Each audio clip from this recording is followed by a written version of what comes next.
Hey guys, so the past couple weeks we've been talking a little bit about one of the most important, in my opinion, the most important part of the coffee making process beyond pouring and the variables that go into brewing. It's your grinder. Now, a few weeks ago, we published a video that said extraction in under 6 minutes. It was double the length. So, starting now, there's a timer that's gonna show up right here. We're gonna take 6 minutes. We're gonna try to break this down as quickly as possible. So, starting now, we're gonna start talking about grinders as the timer starts. So, what is a grinder? A grinder is a machine that breaks one whole thing into possibly millions of little other whole things. It takes something that's big and makes it really, really, really small and shatters it into a bunch of pieces. When it comes to coffee grinding, you start your coffee bean, you drop it in through the hopper. There's a very, very, very, very fast mechanism, a piece of metal, maybe even a burr, depending on which grinder you go with, that will shatter this coffee bean into multiple little pieces that end up getting you your grinds. So there are two types of grinders on the market. We're gonna look at only one of them. We're gonna talk about a burr grinder today. Now, burr grinders come in two different types. They come in electric and manual. Electric is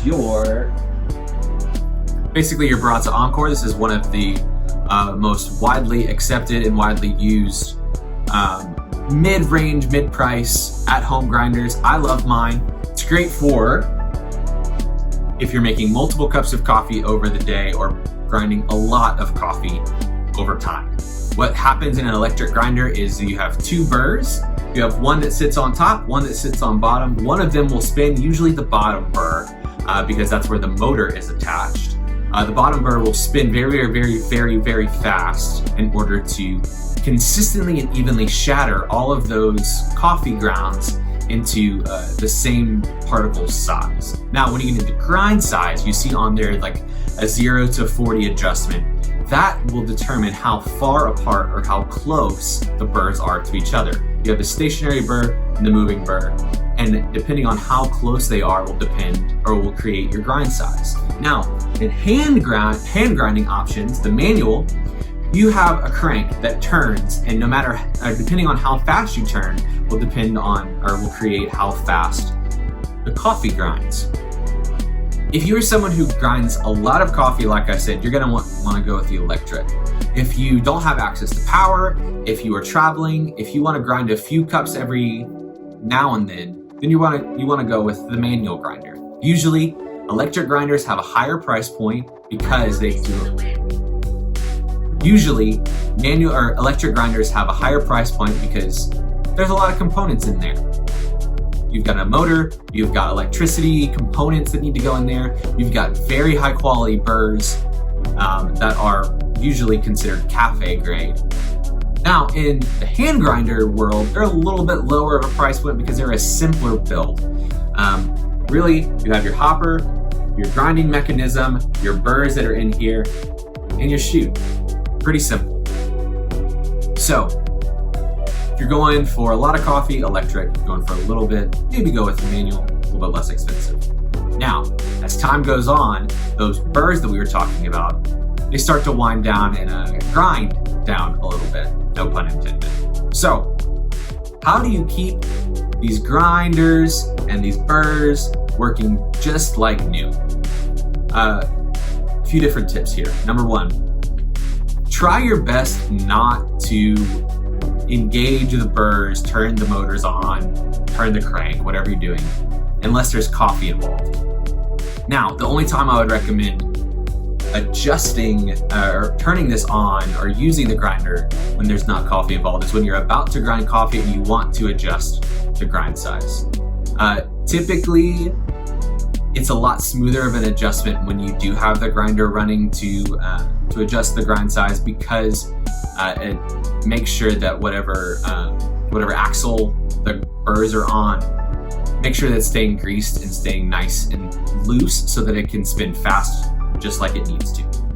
Number three, every month or so, make sure to break down your grinder safely based on your manufacturer's instructions and clean it. Usually each packaging will include a brush that will help you clean out the grinder. Make sure that if you have an electric grinder, you're unplugging it.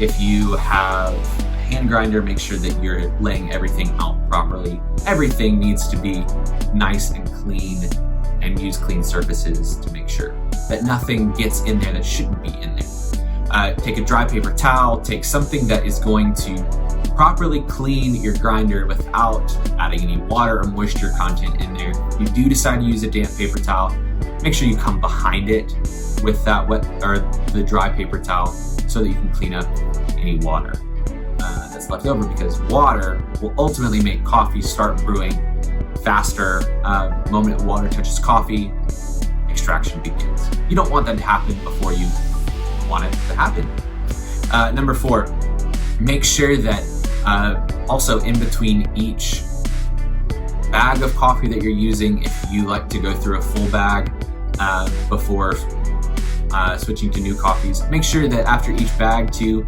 you kind of clean out all the leftover coffee oils and coffee grounds that are in there. One, that keeps your coffee cup cleaner, and by coffee cup I mean what you brew. That also will make sure that the grinder is free of any debris and anything that will keep your coffee grinding properly between each bag. But if you're someone who likes to regularly rotate through every day or so the coffee that you're using, maybe disregard that step. It's up to you though. But that's really the idea behind grinders. Let's see where we're at. Ooh, we're very close. So my biggest recommendation, hand grinder, go with hand ground. It's an easy adjustable 1 through 8. There's a 16 step, it has half steps in there. Currently, I'd recommend on the electric brewing side, the Encore. In July, Fellow Products is releasing the Ode Erg Grinder. I can't wait to get my hands on that and try that, and we'll review when that comes up. So let's call time. And I think we're doing all right. So that's what I've got on grinders. If you have any questions, make sure to drop a comment below, direct message me, do whatever you can to get a hold of me, and let's talk grinders, because I'm really passionate about making sure that you have good coffee and that I'm sharing all the information that's available with you on the subject. So have a great rest of your day, and as always, happy brewing.